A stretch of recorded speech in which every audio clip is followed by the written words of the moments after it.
एक बार की बात है, एक बहुत बड़ा नेता एक साधु के छोटे से आश्रम में गया, क्योंकि उसने बहुत सुना था उस साधु के बारे में, और उसके मन में आया कि मैं एक बार जाकर के देखता हूं कि लोग इतनी तारीफ क्यों करते हैं उसकी। तो जब वो उस आश्रम में गया तो वहां पर एक छोटा सा कमरा था, जहां पर एक कालीन बिछा हुआ था।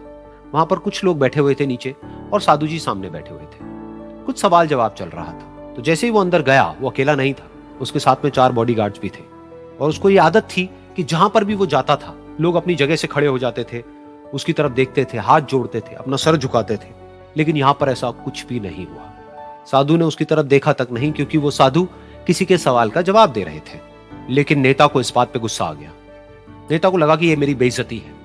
तो उस नेता ने साधु की बात को बीच में ही काटते हुए थोड़ा गुस्से से कहा, मैं आपसे कुछ कहना चाहता हूं। साधु ने उसकी तरफ देखा और बोले, आप थोड़ी देर रुकिए, पहले मैं इनके सवाल का जवाब दे लूं, उसके बाद में मैं आपसे बात करूंगा।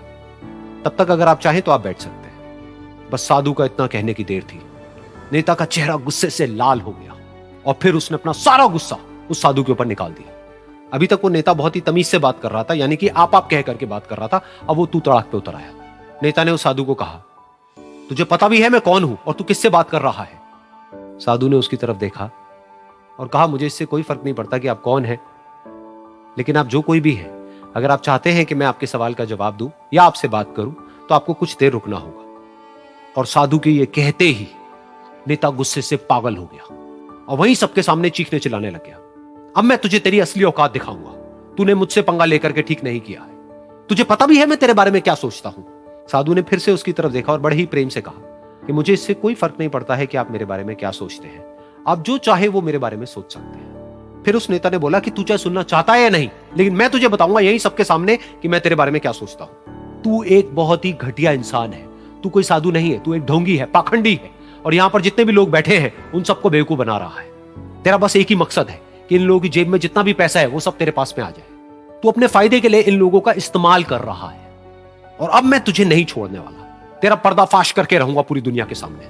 लेकिन उसके इतना बोलने के बाद भी उस साधु के चेहरे पर हल्की सी मुस्कान बनी ही रही। ये देखकर वो और तिल मिला गया, और उसने कहा, अब बहुत हुआ, अब मैं यहां 1 मिनट भी नहीं रुकने वाला।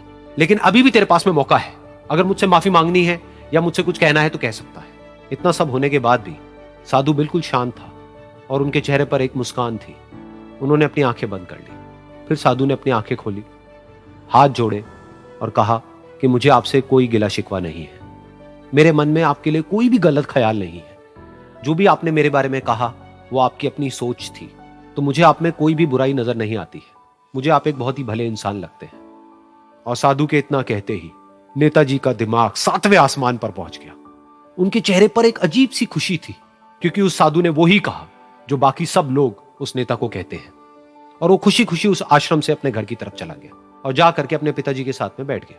उसके पिताजी की आंखें बंद थी और वो ध्यान में थे। पूरी जिंदगी उन्होंने सिर्फ लोगों की सेवा करी और बदले में कुछ भी एक्सपेक्ट नहीं किया।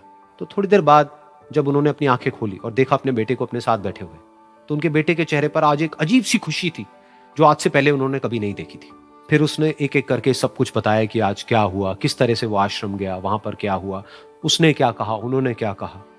तो जब इसके पिताजी ने पूरी बात सुनी तो थोड़ा सा मुस्कुराए और अपने बेटे को देख करके बोले कि उन्होंने तुम्हारी तारीफ नहीं करी है, क्योंकि उन्होंने वो नहीं कहा कि जो तुम हो, उन्होंने वो कहा कि जो वो खुद है।